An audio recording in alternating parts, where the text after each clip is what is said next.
नमस्कार दोस्तों, मैं शब्द ज्ञान सिंह इंडियन फिजिक्स क्लासेस में आपका स्वागत है। दोस्तों, हम यूपी पीजी टीटीजीटी 2022 के लिए हम प्रीवियस ईयर क्वेश्चन सॉल्व कर रहे हैं, जिसमें से पिछली दो वीडियो मैं टॉप 10 की बना चुका हूं, 10 क्वेश्चन की वीडियो बना चुका हूं। आप लोग उनको डिस्क्रिप्शन बॉक्स में दिया रहेगा, तो उन वीडियो को जाकर के देख सकते हैं। उन्हें बहुत इंपॉर्टेंट, बहुत महत्वपूर्ण, बहुत वेरी मोस्ट क्वेश्चन कराया हूं। वैसे ही क्वेश्चन लेकर आया हूं जो एक बार, दो बार, तीन बार ऐसे क्वेश्चन पूछे हैं गए, बार बार उन क्वेश्चन को पूछे गए हैं। वही पीजीटी टीजीटी में जो क्वेश्चन पूछे गए हैं उन्हीं को मैं सॉल्व करा रहा हूं।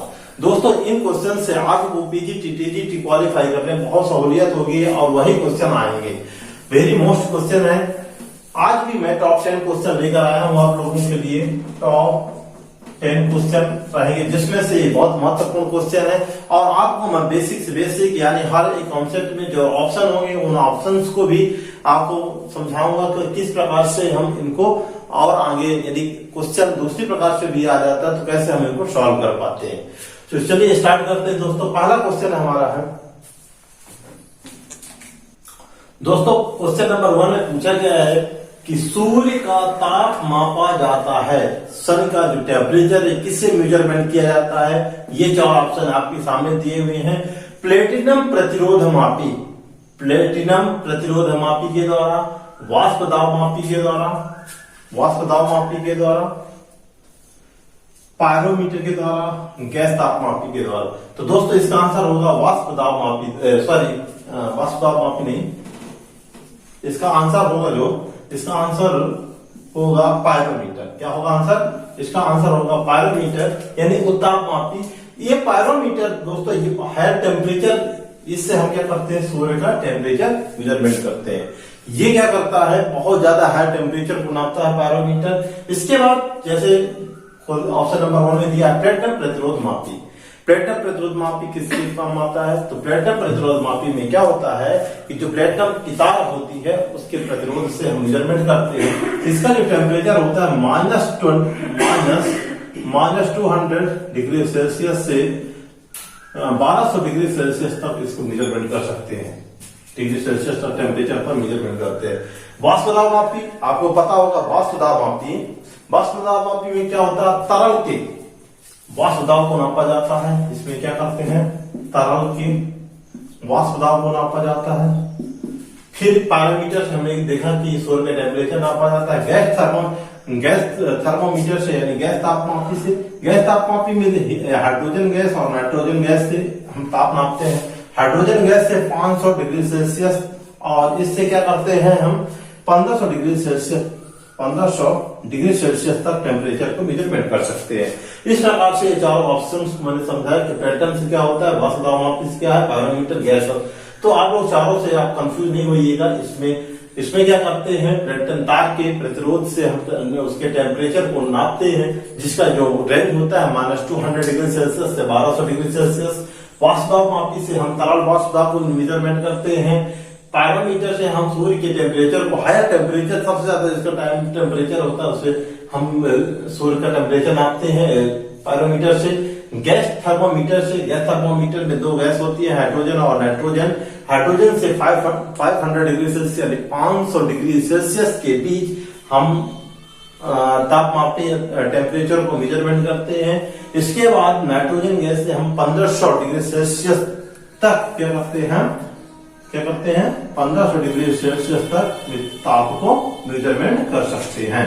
ठीक है, चलिए ये हो क्वेश्चन नंबर 1। क्वेश्चन नंबर 2 में क्या दोस्तों दिया है? क्वेश्चन नंबर 2 में अदिश राशि कौन सी है? अदिश राशि में क्या होता है, केवल परिमाण वश होता है, केवल परिमाण वश होता है, न कि दिशा पता नहीं होती। ये तो सभी को पता होगा, दिशा नहीं होती, केवल परिमाण वश होता है। ये 4 ऑप्शन दिए हुए हैं। 4 ऑप्शन में कौन सा ऑप्शन हमारा सही है देखेंगे। सबसे पहले आप देखिए वेग है, तो वेग में ऑलरेडी जब पढ़ेंगे हम तो इसमें क्या होता है, वेग बराबर होता है, क्या होता है, विस्थापन यानी डिस्प्लेसमेंट, या वेग बराबर विस्थापन बटे समय, विस्थापन बटे समय। ऑलरेडी जो डिस्प्लेसमेंट क्या होता है हमें पता होना चाहिए कि ये हमारा वेक्टर क्वांटिटी है, यानी वेक्टर क्वांटिटी यानी ये सदिश राशि, जहां जहां विस्थापन आ जाए वहां वहां क्या है, वो सब विस्थापन और दूरी में यही फर्क है कि जहां दूरी होगी वो क्या होगी, स्केलर क्वांटिटी होगी, यानी अदिश राशि होगी। और जहां विस्थापन है, जहां जहां विस्थापन, उसको सूत्र को सॉल्व करते जाए जहां पर हमें विस्थापन मिल जाएगा वो क्या कहलाएगा, डिस्प्लेसमेंट, यानी हमारा कहलाएगा सदिश राशि। इसीलिए ये वेग क्या हुआ, वेग बराबर होता है, v बराबर होता है विस्थापन अपॉन टाइम, यानी विस्थापन अपॉन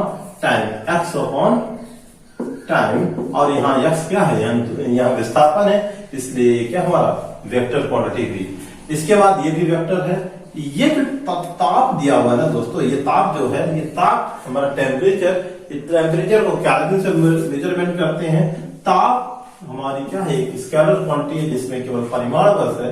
यहाँ संवेग की बात करते हैं, संवेग बराबर mv होता है। यहाँ पास वेग ऑलरेडी आ गया, तो वेग भी क्या हो जाएगा हमारा, ये सदिश राशि हो जाएगा। इसलिए संवेग भी हमारा क्या है, सदिश है। केवल एक ही ऑप्शन नंबर 3 क्या है, अदिश राशि है। हम इस प्रकार से ऐसे क्वेश्चन टीजीटी में पूछ जाते हैं दोस्तों। चलिए अगला क्वेश्चन देखते हैं। अगला क्वेश्चन में क्या दिया है, बीमी सूत्र क्या है। क्वेश्चन नंबर 3 में बीमी इंपल्स का डायमेंशन फॉर्मूला क्या, ये 4 ऑप्शन है। 4 ऑप्शन हम पता करेंगे ये किसका बीमी सूत्र है। ये हमारा बल का है, किसका है, ये हमारा कार्य का है, ये हमारा किसका है, ये जो है हमारा दाव का है, और ये हमारा हो गया आवेग का। भाई कैसे पता करें हमने कि आवेग का है, तो सबसे पहले आप देखिए यहां पास जो होता है इसकी यूनिट अगर फाइंड करेंगे तो किलोग्राम, ये यहां पास F इक्वल टू होता है MA, क्योंकि यहां पास देखिए M द्रव्यमान है यानी किलोग्राम, A यानी त्वरण का जो होता है यानी यूनिट होती है मीटर स्क्वायर होती है। तो ये हो गया बल। इसके बाद कार्य, तो कार्य W बराबर होता है बल गुणे विस्थापन, ठीक है, Fs। तो यहाँ पास बल ऑलरेडी है किलोग्राम मीटर प्रति सेकंड स्क्वायर, और विस्थापन इनटू विस्थापन को भी मीटर करते हैं, तो ठीक है ना, तो किलोग्राम मीटर स्क्वायर प्रति सेकंड स्क्वायर आ गया। तो यहाँ पास किलो की जगह मास आ जाएगा, मीटर को हम लेंथ से लंबाई से रिप्रेजेंट करते हैं, L स्क्वायर हो जाएगा, प्रति टी स्क्वायर, तो टी ये आ गया। इसी प्रकार दाव, प्रेशर, प्रेशर का फॉर्मूला होता है F अपॉन होता है A, F अपॉन A। तो सबसे पहली बात, मैं कई वीडियो में 2 वीडियो बना चुका हूं, उन वीडियो में बताया कि बल को जरूर याद करके रखिए, क्योंकि बल सभी जगह आता है।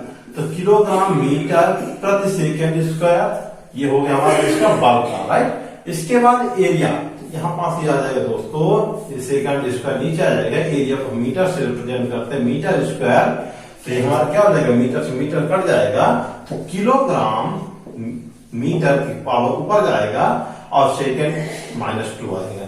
तो ये आइए देखिए, किलोग्राम को हम मास से रिप्रेजेंट करें, मीटर को L से L-1 और सेकंड को यानी T से T-2। इसी प्रकार आवेग, जो आवेग होता है वो क्या होता है, बल गुणे समय, बल गुणे समय।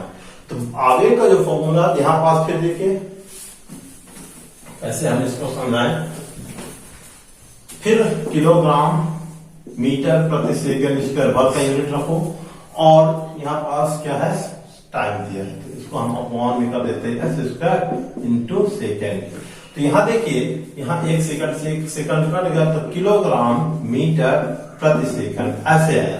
तो यहाँ देखिए किलोग्राम की जगह यम आएगा, M की जगह L आएगा, और T की जगह -1 आएगा। इसका मतलब आवेग का सूत्र क्या हुआ, बीमी सूत्र यह हुआ। कभी कभी आपको यूनिट भी पूछ लेता, मैंने आपको यूनिट भी लिख देता हूं। इसका यूनिट क्या है, इसकी यूनिट जो इकाई है, SI वैल्यू कितनी है, किलोग्राम मीटर प्रति सेकंड स्क्वायर। इसका किलोग्राम मीटर स्क्वायर प्रति सेकंड स्क्वायर, इसका जो होता है किलोग्राम मीटर प्रति सेकंड स्क्वायर -2 किलोग्राम मीटर प्रति सेकंड। ये इनकी SI वैल्यू है। कभी कभार बीमी सूत्र न पूछ करके उसकी इकाइयां पूछ लेता, तो आप लोग इस प्रकार से इसको सॉल्व करेंगे। चलिए अगला क्वेश्चन देखते हैं दोस्तों। क्वेश्चन नंबर 4 में क्या लिखा है, 1 न्यूटन, 1 न्यूटन दिया है, 1 न्यूटन किसके बराबर, कितने डाइन के बराबर है। तो ये बहुत सिंपल है, बहुत बहुत हल्का क्वेश्चन है। इसको हम ये न्यूटन दिया है, एसआई वैल्यू में दिया है, और डाइन में पता करना, सीजीएस में पता करना है। ठीक है, इसको हमें इसको कन्वर्सेशन बनते होना चाहिए, आराम से निकाल लेंगे। तो सबसे पहले आप आते हैं 1 डाइन इक्वल टू, पता है आपको, हमें याद नहीं होता, मान लीजिए भूल गया कि 1 न्यूटन इक्वल टू कितने डाइन के बराबर होता, तो हम ऐसे इसको कैसे निकालेंगे।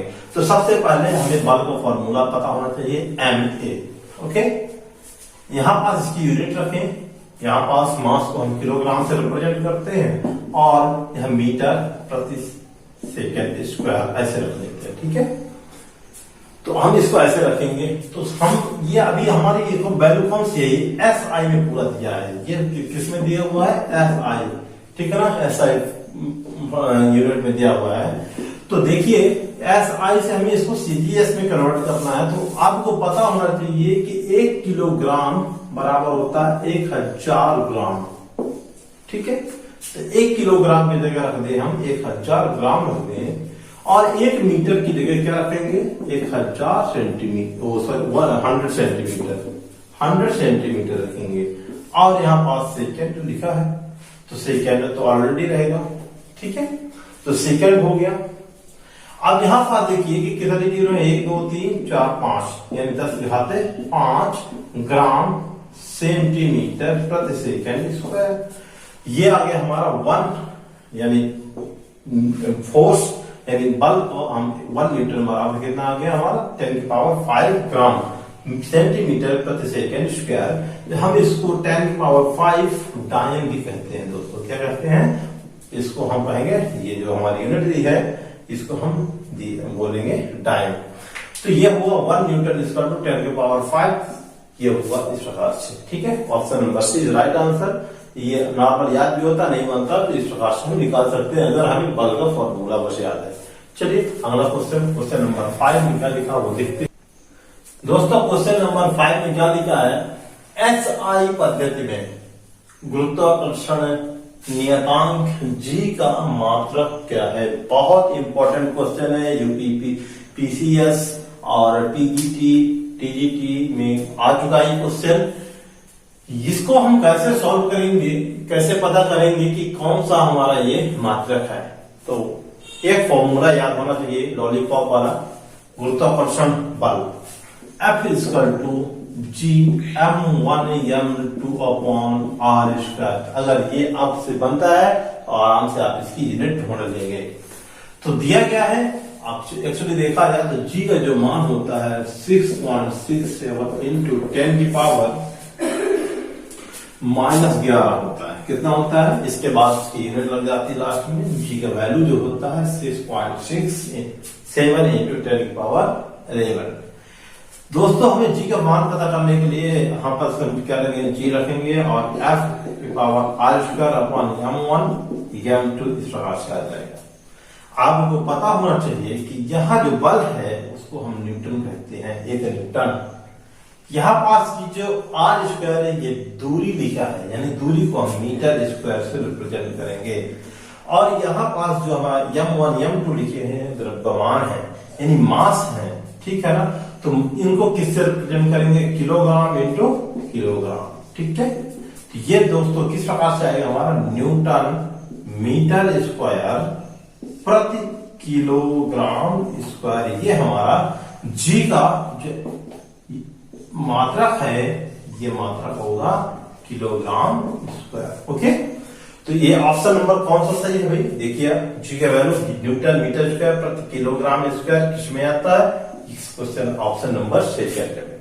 तो दोस्तों ये जो ऑप्शन सेकंड तो सही है, बट ये तीनों ऑप्शन ये किसकी है भाई, इनको भी समझ लें। ये तीनों ये किसकी यूनिट है, किसके मात्रक है, ये देखेंगे। तो सबसे पहले मैं इसीलिए बता रहा हूं कि ये ऑप्शन सही होने के बावजूद भी जो 4 ऑप्शन दिए होते हैं उनको भी मैं क्लियरिफाई करूंगा कि किसके मात्रक है। तो चलिए ये तो ऑप्शन सेकंड सही हो गया। ऑप्शन सेकंड अब ये पता करेंगे, सॉरी माइनस ऐसे लिखा हुआ है। ये जो पहला किलोग्राम प्रति मीटर प्रति सेकेंड। ये जो मात्रक है दोस्तों, ये श्यानता गुणांक का है, श्यानता गुणांक का मात्रक है, इसको भी याद करके रखिए आप। यहां पास न्यूटन प्रति मीटर स्क्वायर है, न्यूटन प्रति मीटर स्क्वायर है। ये किसका मात्रक भाई? ये स्प्रिंग कांस्टेंट, स्प्रिंग का नियतांक जो होता है उसका मात्रक है, ठीक है, न्यूटन प्रति मीटर। और इसके अलावा पृष्ठ तनाव का भी है मात्रक, यही पृष्ठ तनाव का भी मात्रक। आप कंफ्यूज नहीं होइएगा, ये दोनों का न्यूटन प्रति मीटर होता है। इसके बाद न्यूटन प्रति मीटर स्क्वायर किसका होता है? ये जो दोस्तों होता है, ये वाला जो मात्रक होता है प्रत्यास्थता गुणांक का होता है, प्रत्यास्थता गुणांक, ठीक है, प्रत्यास्थता गुणांक। इसके अलावा दाव का भी मात्रक यही होता है, दाव का भी मात्रक यही होता है। तो आपको कंफर्म पता चल गया होगा कि ये हमारा किसका है? श्यानता गुणांक का मात्रक है। ये वाला किसका मात्रक? स्प्रिंग का जो कांस्टेंट होता है, स्प्रिंग का जो नियतांक होता है, स्प्रिंग के बल का नियतांक होता है, स्प्रिंग के बल का जो नियतांक होता है वो क्या होता है? न्यूटन प्रति मीटर। और पृष्ठ तनाव का भी यही मात्रक होता है। इसके बाद प्रत्यास्थता गुणांक जो होता है उसका भी, और दाव का भी मीटर प्रति सेकंड होता है, न्यूटन प्रति मीटर सॉरी होता है, न्यूटन प्रति मीटर स्क्वायर। इस प्रकार से ये आपको ये वाला क्वेश्चन क्लेरिफाई हो गया होगा। चलिए आप अगला क्वेश्चन चलते हैं, क्वेश्चन नंबर 6। दोस्तों क्वेश्चन नंबर 6 में क्या दिया है? बल का मान F equal to B rho alpha, घात में अल्फा है, भी की घात में बीटा है, ए की घात में गामा है, जहां अल्फा बीटा का स्थिरांक है कौन? ठीक है, तो बी हमारा क्या है? बीमाहीन राशि है, और रो जो है उसको डेंसिटी घनत्व कहेंगे, भी वेलोसिटी है, और ए एरिया है। तो हमें ये 4 ऑप्शन दिए हैं, इनमें से इनका कौन सा मान है? अल्फा बीटा गामा का मान कौन है? ठीक है, तो इसको हम सॉल्व कैसे करें? सबसे पहले आप देखिए कि हमें यहाँ तो बीमाहीन राशि है, तो बीमाहीन से कोई मतलब ही नहीं है, तो इसको हम कैसे लिखेंगे? बल के बराबर। कैसे है? बल के बराबर। तो F equal to B rho alpha भी बीटा ए गामा।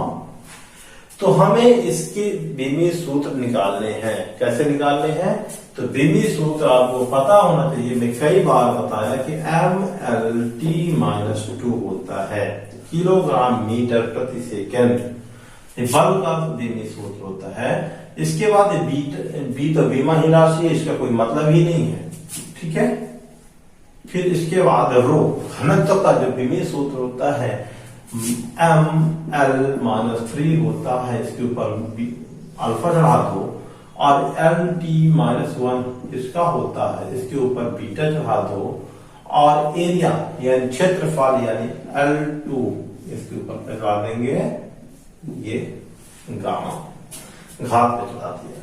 आते हैं आगे, तो ये बी निगलेक्ट हो जाएगा, कोई मतलब ही नहीं है। तो हम क्या करेंगे? अल्फा का ऊपर मल्टीप्लाई करेंगे, तो ये हो जाएगा हमारा M अल्फा L-3 अल्फा, इस प्रकार से हो जाएगा।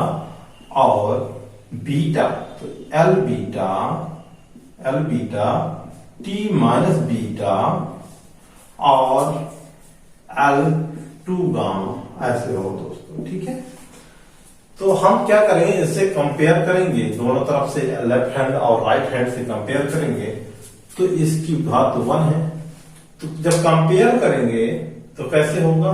M L अलग अलग रखेंगे इसको, M पावर अल्फा, यहां पास तो M नहीं है। फिर इसके बाद L की पावर कितनी करना है? -3 बीटा, फिर यहां भी प्लस बीटा के घातें जुड़ेंगी, और यल में कितना है? +2 गामा, ओके। फिर इसके बाद टी बचेगा, तो टी यहां पास भी नहीं है, यहां भी नहीं, यहां पास है, माइनस बीटा बस आएगा, ओके। इसको हम कंपेयर करेंगे इससे, ठीक है ना, लेफ्ट हैंड से। तो एम एल टी, तो ये इसका बेस है, उसकी पावर से हम कंपेयर करेंगे तो 1 इक्वल टू हो जाएगा हमारा अल्फा, ठीक है। 1 एम की पावर देखें तो इसमें अल्फा, इसमें 1 है, 1 इक्वल टू कितना हो जाएगा अल्फा, यहाँ पास हम दूसरे क्लास लिखते हैं, 1 इक्वल टू हो जाएगा अल्फा। फिर इसके बाद देखिए तो नेक्स्ट यल 1 equal to -3 alpha plus beta plus 2 gamma, ठीक है। फिर तीसरी बात देखेंगे, लिखा क्या है -2 इक्वल टू कितना हो जाएगा माइनस बीटा, इतना हो गया, ओके। -2 है ऊपर, तो ये कितना हो गया -2 इक्वल टू माइनस बीटा। ये इस प्रकार से हम इसको ऊपर हम मिटाएंगे,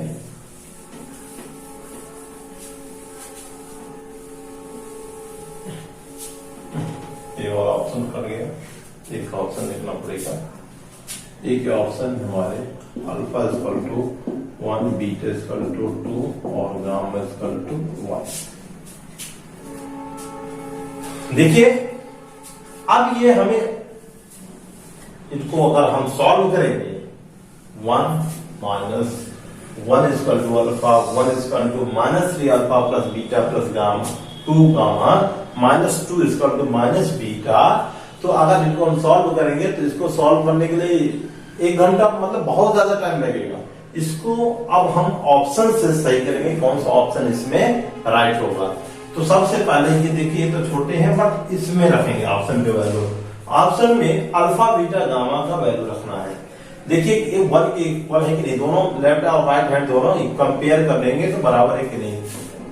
तो सबसे पहले ऑप्शन नंबर 1 के अल्फा बीटा गामा रखें, तो 1 इक्वल टू -3 अल्फा का मान 1 प्लस बीटा का मान 2 प्लस 2 इंटू गामा का वैल्यू है 2 इंटू गामा की वैल्यू है 1, ओके,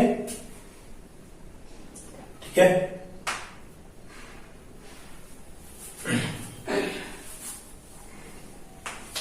अब हम ये आते हैं,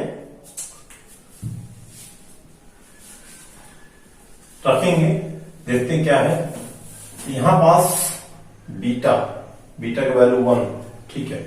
तो -3 प्लस 2 प्लस 2, देखिए यहां पास क्या होगा -3 प्लस 4 हो जाएगा और आएगा आंसर हमारा 1 इक्वल टू 1।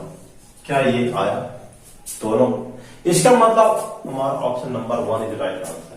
अगर इनके 3 अल्फा बीटा गामा के वैल्यू से पुट कर देते हैं, कोई एक आ जाता है, इनमें करेंगे तो कोई मतलब ही नहीं है, एक बार तो पता चलेगा। तीनों जिसमें उपस्थित हो उसमें तीनों ऑप्शन रख देते हैं, लेफ्ट और राइट दोनों इक्वल, इसका मतलब ये option number 1 is right answer, ठीक है। अगर हम इसको दूसरी तरीके से सॉल्व करते तो बहुत ज्यादा टाइम लगेगा एग्जाम में, ऐसे कभी नहीं करना, गलती से भी। क्वेश्चन नंबर 7 में क्या दिया गया है कि पृष्ठ तनाव का बीमीय सूत्र क्या है, ठीक है ना। यानी सरफेस टेंशन का जो डायमेंशन फॉर्मूला है वो क्या है, इसको देखेंगे, इसकी बीमीय सूत्र भी देखेंगे, वैल्यू भी देखेंगे, यानी यूनिट भी देखेंगे।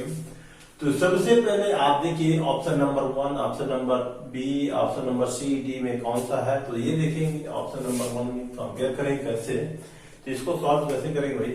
ये अपना पहला ऑप्शन पे जाते हैं, फर्स्ट ऑप्शन में देखते हैं कि इसमें दिया किलोग्राम मीटर प्रति सेकंड स्क्वायर, ये तो बल्कन हो गए भाई, ठीक है। फिर इसके बाद इसमें आते हैं किलोग्राम मीटर स्क्वायर प्रति सेकंड स्क्वायर, ये हो गया हमारा। ये किसका हो गया, ये तो कार्य का है, तो कार्य का है, ये वर्ग का है, ऊर्जा का है और बल आघूर्ण का है, तो तीनों का ये, ठीक है ना। तीनों का ऐसा ही बीमीय सूत्र है, ये तीनों का कार्य ऊर्जा बल आघूर्ण तीनों का ये क्या है बीमीय सूत्र हो गया। इसके बाद थर्ड में जाते हैं, थर्ड में देखते हैं किसका है, ये देखते हैं ये मीटर प्रति सेकंड स्क्वायर, मीटर प्रति सेकंड स्क्वायर है। तो मीटर प्रति सेकंड स्क्वायर जो होता है, मीटर प्रति सेकंड स्क्वायर, ये तो हमारा मीटर देख कर है, बट इसमें देखें तो जो बीमीय सूत्र है, ये बीमीय सूत्र हमारा पृष्ठ तनाव का है, पृष्ठ तनाव का है। और इसके बाद पृष्ठ तनाव के बाद मैंने बताया था कि कांस्टेंट बल मतलब स्प्रिंग के बल का कांस्टेंट है यानी नियतांक है। ठीक है, ये तो आपको पता होगा, यहाँ सिंपल से हलवा टाइप में दिया हुआ है। ये तो हमारा आवेग का है, आवेग का। तो पृष्ठ तनाव का या स्प्रिंग के बल का जो विमेय सूत्र होता है वो सेम होता है मीटर mt-2। ठीक है ना, इसको हम कैसे रिप्रेजेंट करेंगे, इसको किलोग्राम प्रति मीटर स्क्वायर ये होता है इसका। ठीक है ना, किलोग्राम मीटर प्रति सेकंड, किलोग्राम मीटर प्रति सेकंड ये होता है इसका आवेग का। ठीक है, तो इस प्रकार से हम इनको आइडेंटिफाई कर सकते हैं अलग अलग विमेय सूत्र। ठीक है, तो पृष्ठ तनाव और स्प्रिंग के बल का नियतांक जो होता है वो सेम होता है किलोग्राम, उसकी जो यूनिट होती है वो होती है किलोग्राम प्रति मीटर स्क्वायर और विमेय सूत्र होता है mt-1। ठीक है, चलिए क्वेश्चन नंबर 8 में। दोस्तों क्वेश्चन नंबर 8 में दिया हुआ है वान डर वाल्स इक्वेशन। मैं ये वाला क्वेश्चन दोनों वीडियो मेरी बनी हुई है, दोनों वीडियो में ये वाला हमारा ये जो इक्वेशन है ये मैंने बताया है। एक बार विमेय सूत्र कैसे निकालते हैं, जिसमें से कांस्टेंट वैल्यू ए का, कांस्टेंट बी का, किस प्रकार से हम डायमेंशन निकालेंगे, किस प्रकार से इसको तुलना करेंगे। ये बहुत ही इंपॉर्टेंट वेरी मोस्ट क्वेश्चन है ये, इसको जरूर आप लोग पढ़िएगा। P plus A upon V square B यहाँ होता है, यहाँ पास B square two R T में ए का मात्रक निकालना है। तो इसको कैसे निकालेंगे, मात्रक ये कौन सा है ये दिया हुआ है, सीजीएस पद्धति में मात्रक दी हुई है ताकि एसआई वैल्यू है। ठीक है, तो सबसे पहले हमें किसका मात्रक देखना है, यहाँ पास हम इसको कंपेयर करेंगे ए के मात्रक के लिए, तो P square to A upon V square, इसको ऐसे कर लेना है। ये हमारा पी क्या है, दाब है यानी प्रेशर है, हमें किसका वैल्यू निकालना है, ए का, A square two P into V square कर लेते हैं, वेरी सिंपल है। तो जो दाब का होता है, दाब बराबर क्या होता है आपको पता है, बल अपॉन क्षेत्रफल। ओके, तो यहाँ पास बल अपॉन क्षेत्रफल हो गया और ये हो गया वी वैल्यूम आयतन। तो यहाँ पास बल का मात्रक रखोगे अगर आप तो 1 newton upon metre square into यहाँ पास जो क्षेत्रफल है तो उसका मीटर की पावर कितना होता है 3 इंटू स्क्वायर, ये हो जाएगा newton upon metre square into metre की पावर 6। ये जो दोस्तों हो गई हमारी एसआई पद्धति में आ गया मात्रा, न्यूटन प्रति मीटर स्क्वायर और प्रति मीटर स्क्वायर। ठीक है ना, तो इसको कैसे आइडेंटिफाई करेंगे हम, सबसे पहले आप देखिए कि इसको काटेंगे भी अगर तो ऊपर जाएगा तो न्यूटन मीटर, कैसे आएगा इसका, न्यूटन मीटर पावर 4 ये आएगा। ठीक है ना, ये ऐसा ही पद्धति में, बट हमें किसमें निकालना है, सीजीएस में निकालना है, डाइन में दिया है। तो सिंपल सी बात है 1 न्यूटन बराबर होता है डाइन, क्या होता है डाइन, और यहाँ पास सेंटीमीटर की पावर कर दोगे 4। ठीक है, तो कौन सा ऑप्शन हमारा सही है, ए वाला सही है। देखिए एक बार और मैं इसको बता देता हूं कैसे इसको निकालेंगे, यहाँ पास इसको यहाँ पास एक बार और बता देता हूं आपको। ठीक है, यहाँ पास देखिए ये क्या होगा हमारा, ये होगा मीटर की पावर 3 घाते 2 है। ठीक है, तो ये हो जाएगा हमारा newton upon metre square into metre की पावर 6। ये ऊपर जाएगा तो कैसे होगा, न्यूटन मीटर 6 माइनस 2। ठीक है, तो ये हो जाएगा न्यूटन मीटर की पावर 4, और यहाँ 1 न्यूटन बराबर होता है 1 डाइन न्यूटन, यानी बल का जो सीजीएस पे होता है डाइन होता है और सेंटीमीटर की पावर 4। वैसे तो 1 न्यूटन बराबर होता है 10 के घात 5 डाइन, राइट। हमें केवल इसकी यूनिट से मतलब है। ठीक है ना, चलिए अगला क्वेश्चन। दोस्तों क्वेश्चन नंबर 9 में दिया है, ये 4 ऑप्शन है, इनमें से विमाएं किसकी समान है। ये क्वेश्चन इस प्रकार का क्वेश्चन मैं पिछली वीडियो में ही बता चुका हूँ कि कौन सी विमा किसके इक्वल होगा और कौन सी यूनिट, कौन सी यानी कौन सी मात्रा किसके बराबर होंगे, ये भी बता चुका हूँ। इस प्रकार के क्वेश्चन अक्सर हमेशा पीजी टीडीजी टीम पूछे जाते हैं, उनको आप जरूर पढ़ करके जाइएगा, जरूर से जरूर ध्यान। हालांकि मेरी वीडियो काफी है आप लोगों के लिए, आप इस वीडियो को बस देख करके आपका काम हो सकता है। सबसे पहले आप देखिए कि बल तथा स्थितिज ऊर्जा, इसकी विमा निकालेंगे किस प्रकार से है। मैं बीमी सूत्र और यूनिट दोनों बताऊंगा। इस बीमी तो ठीक है, बट आपको यूनिट भी उसकी क्या है, इकाई यानी मात्रा क्या है, ठीक है ना, उसको भी देखेंगे। तो सबसे पहले नंबर 1 में आते हैं, ए में बल।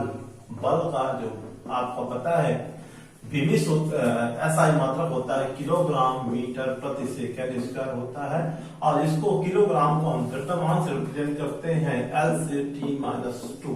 ये हो गया हमारा बल का। क्योंकि बल एक बार, अगर एक बार बल का मैं कई बार बता दूंगा तो बल का जरूर याद करिएगा, क्योंकि बल बहुत जगह है, ठीक है। इसके बाद आते हैं स्थितिज ऊर्जा यानी ऊर्जा की बात करते हैं। किसकी बात करते हैं, ऊर्जा, ठीक है ना। तो ऊर्जा बराबर जो स्थितिज ऊर्जा होती है बल गुणे क्या होता है, विस्थापन होता है, यानी बल गुणे दूरी, F इंटू डी। फिर पता है मैंने कि बल है, अगर बल है तो सब कुछ है, तो बल का आप रखिए MLT-2 और डी को किससे दर्शाएंगे, L से दर्शाएंगे, तो होगा ML2T-2। ये हमारा आंसर हो गया, ठीक है। हम इसको इस प्रकार से आइडेंटिफाई कर सकते हैं, ठीक है। तो ये हमारा स्थितिज ऊर्जा हो गया, पोटेंशियल एनर्जी हो गई। तो क्या देखिए दोनों इक्वल है कि नहीं है, MLT-2 ML2T-2 ये इक्वल नहीं है, ठीक है। बट हमने इसका जो आपको मैंने बता दूं कि इसका जो न्यूटन मीटर होता है और इसका न्यूटन होगा, 1 न्यूटन कर सकते हैं, ठीक है, न्यूटन कर सकते हैं, ठीक है। ऊर्जा, क्योंकि जितनी भी ऊर्जा है, चाहे कार्य है, चाहे ऊर्जा हो, चाहे स्थितिज ऊर्जा हो, चाहे गतिज ऊर्जा हो, चाहे कोई भी ऊर्जा हो, सभी का बीमी सूत्र एक ही होता है, ML2T-2, ठीक है। तो आप लोग इससे आइडेंटिफाई कर सकते हैं, ठीक है। नेक्स्ट क्वेश्चन, नेक्स्ट ऑप्शन में ध्यान देते हैं, ऑप्शन नंबर बी में। ऑप्शन नंबर बी में क्या लिखा हुआ है, कार्य तथा बल युग्म, कार्य तथा बल युग्म।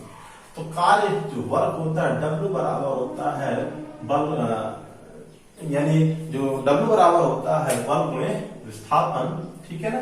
जो कार्य बराबर होता है बल गुणे विस्थापन, और कार्य का जो बीमी सूत्र है, यानी उसका बीमी सूत्र है किलोग्राम। इसको देखिए किस प्रकार से इसको भी है, तो मैंने पहले ही बता चुका कि कार्य ऊर्जा सभी का बीमी सूत्र सेम होता है, ठीक है ना। क्या होता है, ML2T-2, अभी हमने निकाला है इसको, ठीक है ना। तो ये कार्य इसका भी बराबर है उसी प्रकार से।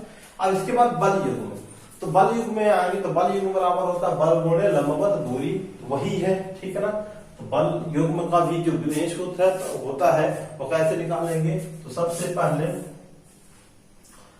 बल युग्म बराबर क्या है, बल युग्म बराबर होता है बल गुणे लंबवत दूरी।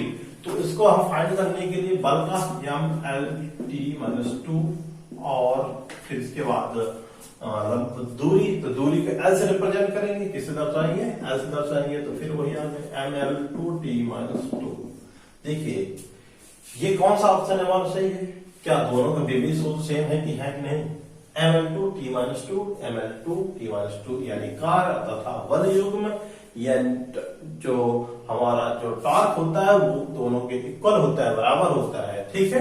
तो ये दोनों हुआ, कार्य और बल युग्म दोनों क्या है, इक्वल है।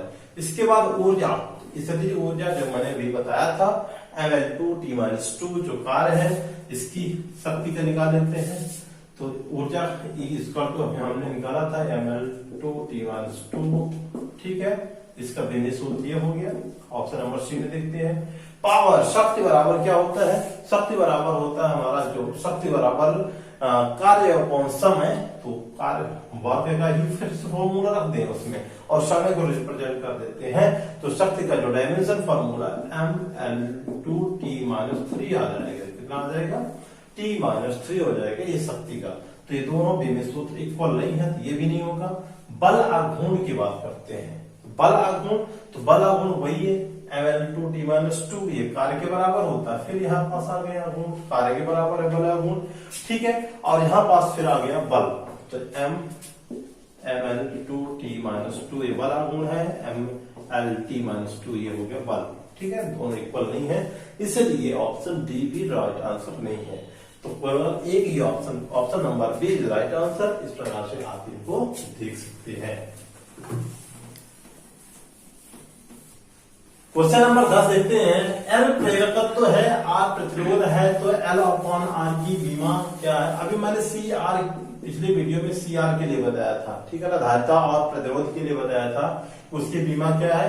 अब आ जाए एल अपॉन आर, ये ऐसे क्वेश्चन है दोस्तों, बहुत इंपॉर्टेंट क्वेश्चन है, बार बार आए हुए क्वेश्चन है यूपी टीजीटी पीजीटी में।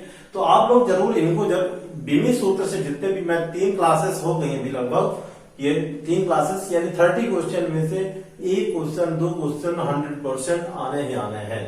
इस प्रकार अगर मेरी वीडियो को इस प्रकार से आप कंटिन्यू अगर देखते हैं तो गारंटी के साथ कहता हूं कि 3 वीडियो से मेरे क्वेश्चन जरूर आपके एग्जाम में आएंगे। तो आते हैं एल अपॉन आर की बीमा। तो सबसे पहले एल प्रेरकत्व की बीमा पता होना चाहिए और आर की बीमा पता होना चाहिए, तो ऑटोमेटिक हमें पता चल जाएगा कि क्या है, ठीक है। तो सबसे पहले एल यानी प्रेरकत्व बराबर होता है, यानी ऊर्जा ई अपॉन जो धारा में जो परिवर्तन की जो दर है D I upon D T, ऊपर चला जाएगा तो E into T upon I, ऐसे इसको कह सकते हैं, ठीक है।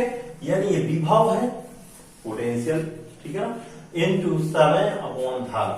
तो इसका जब अपन क्या करते हैं, यहां पास विभव का जो बीमी सूत्र है उसको अप्लाई करेंगे, एम -2 t - 3 a - 1, ठीक है, इनटू यहां पास t दिया है, इसका मतलब ये t आ जाएगा, और धारा का जो बीमी सूत्र है यानी बीमी डायमेंशन फॉर्मूला है वो क्या है, a, क्या बोलेंगे, a, क्योंकि आप देखिए उसको एम्पियर से रिप्रेजेंट करते हैं, तो यहां पास इसको यहां ऐसे अप्लाई करोगे तो कितना हो जाएगा हमारा,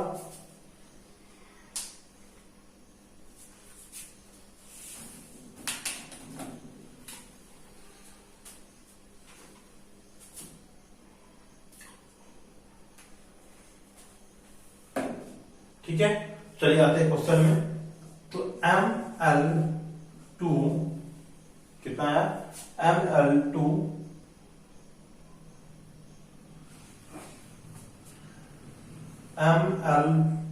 -2 t, ये -3 और +1 माइनस होगा तो ये कितना हो जाएगा, -2, और ये जब ऊपर जाएगा, अपन जब देखते हैं ए ऊपर जाएगा तो ये माइनस में आ जाएगा और ए -2 आ जाएगा, राइट। ये होगा हमारा ये एल, यानी एल का जो विमेय सूत्र है ये आ गया ml2 t - 2 a - 2, ओके। ये हमारा एल का यानी प्रेरकत्व का विमेय सूत्र कैसे निकालेंगे, आप देखिए यहाँ पास विभव पोटेंशियल, विभव भी ई अपॉन धारा में परिवर्तन, उसकी जो दर है, ठीक है ना, E into T upon T. तो यहाँ पास हमें विभव का जो विमेय सूत्र का ml -2 t - 3 a - 1 इंटू यहाँ पास टी का विमेय सूत्र टी रखा, यहाँ पास जो धारा है उसको a रखा, ऑलरेडी क्या हुआ ऊपर गया तो ये -1 हो गया, तो -2a हो गया। अब यहाँ पास इसको हम लिखा रहने देते हैं, एल की जो विमेय सूत्र नीचे लिखा रहे। अब आते हैं प्रतिरोध का निकाल देते हैं। प्रतिरोध का जो फॉर्मूला होता है V अपॉन I होता है, यहां आ गया पोटेंशियल, ठीक है ना, यानी V। तो V का जो विमेय सूत्र है वो क्या होता है वो देखेंगे, ठीक है। तो जो बी का बीमी सूत्र होता है वो होता है, इसको जब रिप्रेजेंट करेंगे, ये प्रतिरोध का जो बीमी सूत्र है एम एल, केवल एक ही इसमें डिफरेंस है, क्योंकि यहाँ पास इसमें t-2 हो जाता है और उसमें t-3 हो रहता है। क्या रहता है? ml-2 और t-3 और a-2, इतना। बाकी बिल्कुल सिंपल है, बिल्कुल सरल है प्रतिरोध का बीमी सूत्र निकालना।